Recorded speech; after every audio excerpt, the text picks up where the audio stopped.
My name is Lily, and I am 49 years old. I have been working as an office clerk at a nearby factory for many years. Until just recently, I lived with my husband Toby, my mother-in-law Kim, and our only daughter Ellie at my in-laws' house.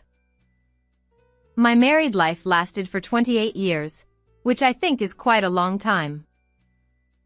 However, just recently, I put an end to that married life. Yes, I got divorced.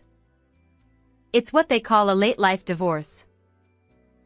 Some people around me were surprised, while others said it couldn't be helped. My married life began when I was 20 years old and had an arranged meeting with my husband. At that time, I had graduated from a local commercial high school and was working as a clerical assistant at the factory where I still work today. It was my father's friend who brought up the idea of the arranged meeting with my husband-to-be.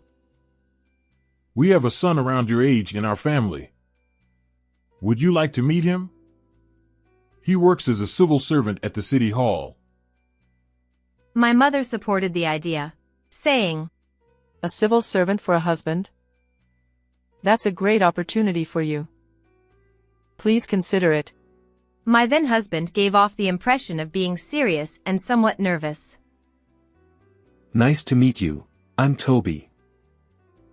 During our first encounter, he seemed quite tense and didn't initiate much conversation. "What kind of work do you do at the city hall? And what are your hobbies?" He responded to my questions politely. "I work in the Citizen Services Division at the City Hall, mainly handling tasks like issuing resident certificates and working at the service counter. My hobby is fishing, and I often go to the river with my friends on weekends." It felt like I had become an interviewer. However, I thought that with someone as earnest as him, I could build a reassuring home. After the arranged meeting, it was my husband who proposed to start dating.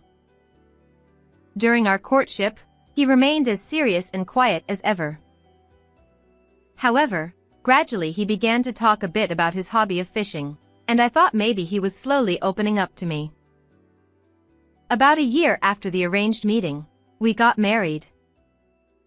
Since he was an only child, I moved into my in-laws' house right after the wedding. At the arranged meeting, my mother-in-law remained silent, showing little interest and simply observing quietly, seemingly overshadowed by my father's friend.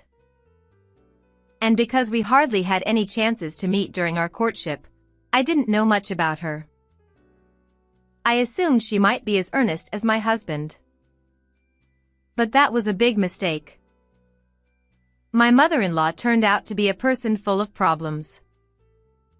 On the day I moved into my in-laws' house, my mother-in-law confronted me directly.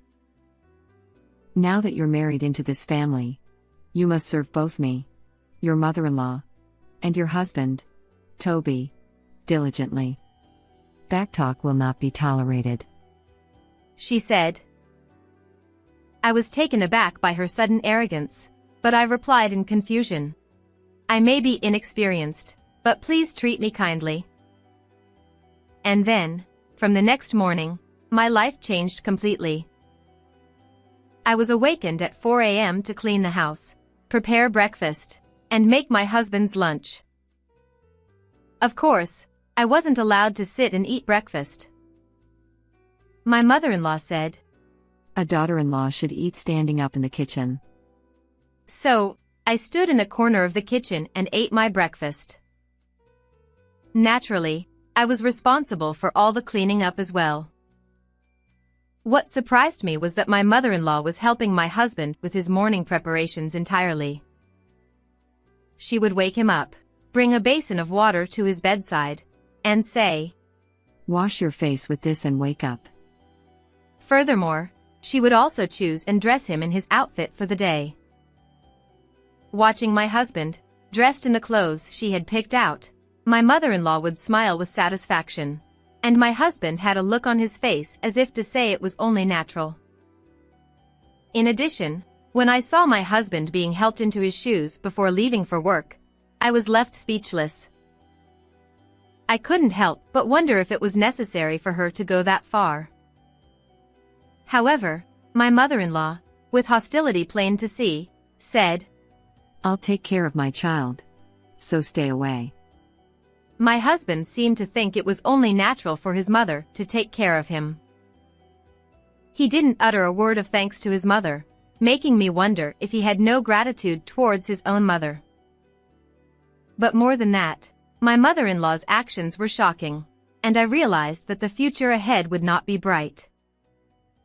Besides, my husband showed little interest in me. While his busy job played a role, he prioritized his hobbies on weekends. Let's go shopping together sometime, I would suggest, but he would respond, I'd rather go fishing, so go by yourself.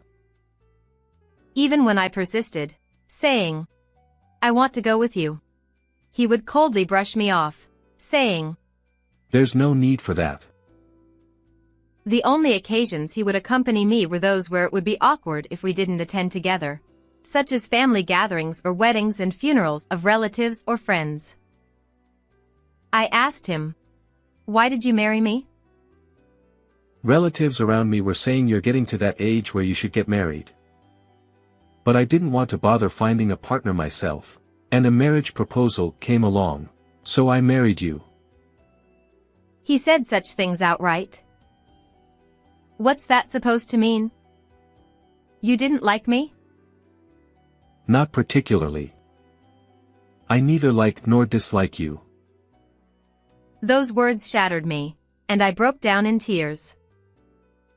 I was devastated by my husband's words. My hardships continued further. While my mother-in-law treated my husband with great care, she was extremely harsh towards me. You're such a useless wife. No matter what you do. It became her constant refrain. Once, when I came home late due to overtime and quickly made dinner using curry mix, my mother-in-law said, I won't let my child eat such lazy cooking. And threw it away in the trash. There wasn't a day without complaints about the taste of the dishes being too strong or too weak. Even my husband's lunchbox was only allowed to contain the side dishes made that day. All the prepared side dishes for storage were thrown away. My mother-in-law found fault with every aspect of cleaning and laundry as well.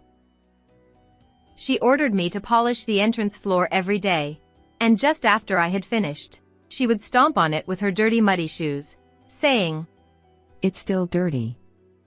When I did the laundry, she would complain, The scent of this fabric softener is distasteful. Wash it again because it smells bad. And she made me redo the laundry that I had just hung up. That alone would have been bearable since it stayed within our home. However, my mother-in-law had a bad habit. It was compulsive lying. She would spread lies about me to neighbors and relatives. Lies like I was neglecting household chores, mistreating my husband, or bullying my mother-in-law every day. She would tell these lies as if they were true, sometimes shedding tears, saying, My daughter-in-law. So everyone believed them wholeheartedly. You should be more respectful to your mother-in-law. She's the one who raised your husband, after all. How many times did I hear such things from neighbors and relatives? As I was contemplating divorce, I found out I was pregnant. I thought that once the child was born, my husband would change. Even if he didn't care about me, he would surely dote on his own child. And perhaps, through the grandchild, my relationship with my mother-in-law could improve. At that time, that's what I hoped for, but it turned out to be a huge mistake. They had both hoped for a boy. During childbirth, they were present at the hospital. But when they heard the gender of the newborn, they quickly left without even looking at the child's face. What? A girl. I still remember my husband's words as if it were yesterday. A girl. My mother-in-law also sighed with a disappointed expression on her face. I named our daughter Ellie, a name I had chosen. They had only considered names for boys. It seemed that my husband dreamed of going fishing with a son, and my mother-in-law wanted a grandson who resembled my husband. Therefore, neither my husband nor my mother-in-law paid any attention to my daughter. But at that time, I believed that as they spent time together, affection would grow, and they would come to cherish her. My husband did contribute to our daughter's education expenses and attended necessary events as a father. However, it was merely fulfilling the obligation of this is what parents should do due to societal expectations. While there was no abuse, there was a significant lack of emotional connection between parent and child. My mother-in-law was the same, and as our daughter grew, she also distanced herself from my husband and mother-in-law. I've thought about divorce many times, but despite being such a husband, he does fulfill the minimum duties as a father. Perhaps having a father around might be better for handling unforeseen circumstances in the future, something I, as a mother, might not be able to handle alone. Plus, he earns more than I do. Thinking about the future expenses for our daughter, I couldn't easily go through with a divorce. When my daughter reached high school age, she seemed to sense my situation. It's okay to divorce Dad. I'll get a part-time job, she said. But even if I wanted to divorce and return to my parents' home, they had already passed away, and I only had my brother and his wife, so I would just be a burden if I went back. I struggled every day, juggling household chores, work, and taking care of my daughter.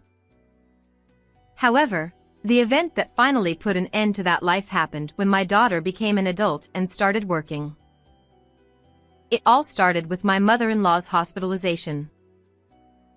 On a bitterly cold winter day, she went out for her usual early morning walk and slipped on the frozen road, falling down. Unable to move, she was found by a newspaper delivery person who called for emergency assistance. Both my husband and I took urgent leave from work and rushed to the hospital. However, when the doctor informed us, Given her age, her bones and muscle strength are weakened.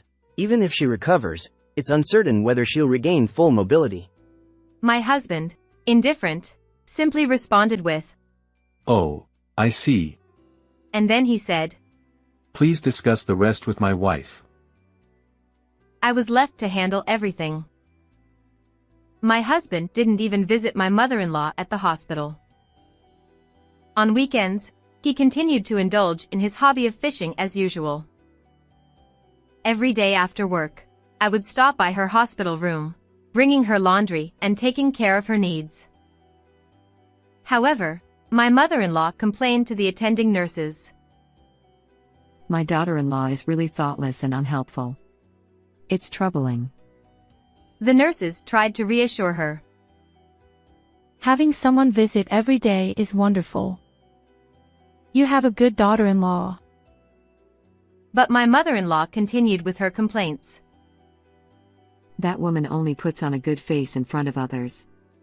She always bullied me. It was really tough. And she continued to spread lies. To make matters worse, she blamed me for my husband not coming to visit her. My mother-in-law berated me, saying, It's because you're filling his head with nonsense that my son isn't coming. You're truly a terrible daughter-in-law. Unable to admit that he was off fishing while neglecting his mother, I could only try to cover it up by saying, He's very busy. As the doctor predicted, my mother-in-law's broken bones were taking a long time to heal. With a severe flu epidemic spreading in the community, signs of the outbreak were beginning to show even within the hospital. Amidst this situation, my mother-in-law contracted the flu, causing a high fever. Even in such circumstances, my husband remained indifferent. How can you go fishing when your own mother is in danger?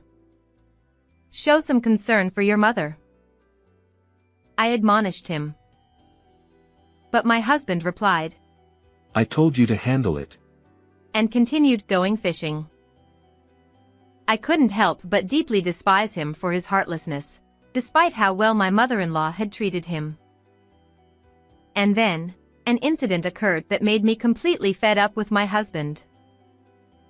On a weekend morning, as my husband was once again preparing to go fishing, I caught him at the front door and said firmly, "Today, you're absolutely going to visit your mother. After all the care she has shown you, the least you can do is pay her a visit." But my husband looked truly disgusted and replied, That was her own choice. I never asked her to do anything for me. I was speechless at his words. I couldn't believe it. Ignoring my stunned silence, my husband continued, My fishing buddies are waiting for me. I won't be back until the day after tomorrow. And walked out the door. Watching him leave, my daughter muttered with genuine disgust. Dad, that's just too much. That night, I received a call from the hospital informing me that my mother-in-law's condition had deteriorated critically. I rushed to the hospital immediately. By the time I arrived, my mother-in-law had already been transferred to the intensive care unit and was wearing an oxygen mask. It seemed she had developed pneumonia as well. The doctor said, Tonight may be critical. Naturally, I tried contacting my husband right away, but he ignored my messages on WhatsApp, didn't pick up my calls, and didn't respond to my emails. I felt deeply disgusted with my husband and questioned why I should continue running around for my mother-in-law, who had treated me so poorly. Why should I be the one to be by her side in her final moments? Shouldn't that be the duty of her own son, my husband? After all, I hadn't received any kindness from my mother-in-law. Despite his mother being critically ill, my husband prioritizes his own leisure activities. Why should I exhaust myself for people like them? I've had enough. Those thoughts crossed my mind. Well then, I'll excuse myself. What? I left the office, leaving behind a bewildered doctor. It's better for my husband to be here than me, so I'll go home. With that, I quickly left the hospital. When I arrived home, my daughter, with a worried look on her face, was waiting for me. How did it go? She asked. Tonight might be critical, but I didn't want to take care of that person, so I came back. Hearing this, my daughter responded, I understand. So, what are you going to do now? I'm going to divorce your father. You're grown up now. That sounds good. If you divorce, I'll live on my own. I've been worried about you all this time. I see. Thank you. The next day, we left my in-law's house early in the morning. Though it might have been a bit uncomfortable, we decided to go back to our parents' house. When we explained the situation to my brother and his wife, they scolded us, asking why we hadn't told them earlier. A while later, my husband bombarded my phone with calls and WhatsApp messages, but I ignored them and contacted him a few days later. What the hell are you doing? Who knows? My mom's critically ill, and you just left, didn't you? Because of that, I had to rush back from my trip. Well, yeah. She's your mother, so it's only natural for you to take care of her. I told you to take care of her. I never said I would do it. Besides, considering how much she took care of you, wouldn't it be appropriate for you to repay that kindness a bit? With a rather harsh tone, I silenced my husband, but I pressed on. So, how is your mother? She's stabilized, but she's lost a lot of strength, and they say it's going to be difficult for her to move around like before. So, are you considering moving her to a care facility? That costs a lot of money. It's your job to take care of her. I don't care. Huh. My single response seemed to puzzle my husband. I said I don't care.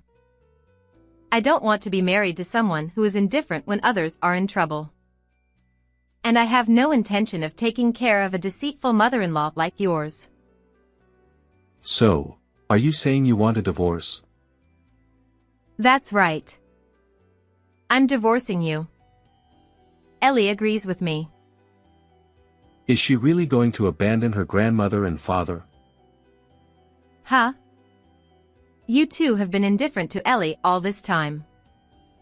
You've hardly been involved with her, and now you're talking about abandonment? Don't be ridiculous. Toby fell silent again, but soon he spoke up. But you're just a clerk at a small-town factory, right? Won't you struggle financially if we divorce? This time, he mocked my profession and used financial matters as a shield. Oh, don't worry about that. I earn just as much as you do. That's a lie, isn't it? It's not a lie. How long do you think I've been working at that company? I'm already in a managerial position, and I'm going to be promoted to an executive role soon. So, I won't have any financial problems, especially now that Ellie is an adult. I worked at that factory ever since I graduated, juggling household chores and childcare. There were many times when I wanted to quit due to the physical strain, but I couldn't afford to lose my job as it would mean losing income, and I had to consider the worst-case scenario. So, I worked desperately. After over a decade, the company grew from a small local factory to one of the largest in the region, and I found myself promoted to a managerial position. Eventually, I even reached the position of a board member. It's no wonder that my indifferent husband didn't know about it. His only concern was fishing. I've already decided to divorce you, so from now on, let's communicate through lawyers. Wait a minute, aren't we a married couple? Let's talk it over. I'm not waiting. After this incident, I've come to realize that you're a selfish person who only thinks about yourself. So, goodbye. I cut off the call despite Toby's attempts to stop me. Afterwards, I proceeded with the divorce through my lawyer. My husband objected to the divorce, saying, Divorce would tarnish my reputation. Besides, my mother needs care. However, since I insisted firmly on getting divorced, he reluctantly signed the divorce papers. Of course, I received adequate compensation and asset distribution. It seems that my ex-husband is ultimately taking care of my former mother-in-law at home. He apparently wanted to place her in a care facility, but she refused and insisted on being cared for by her son at home. However, given his previous indifference towards others, he is unlikely to be capable of the meticulous care required for caregiving, and my former mother-in-law is reportedly being treated roughly by him, leading to a deterioration in their relationship. I heard that there is constant tension and battles between them every day. Just the other day, as I passed by their house, I heard them arguing loudly, and when I asked the neighbors what was going on, they chuckled and said that today was still relatively calm, as they often have intense fights until late at night. My daughter Ellie has started living on her own, and I have also rented an apartment near my workplace. Since pets are allowed in that apartment, I recently started keeping a turtle. Watching the relaxed demeanor of the turtle, I feel like the hectic pace of my life has somehow slowed down. I want to start using my time for myself from now on. With that in mind, I am spending today energetically as well.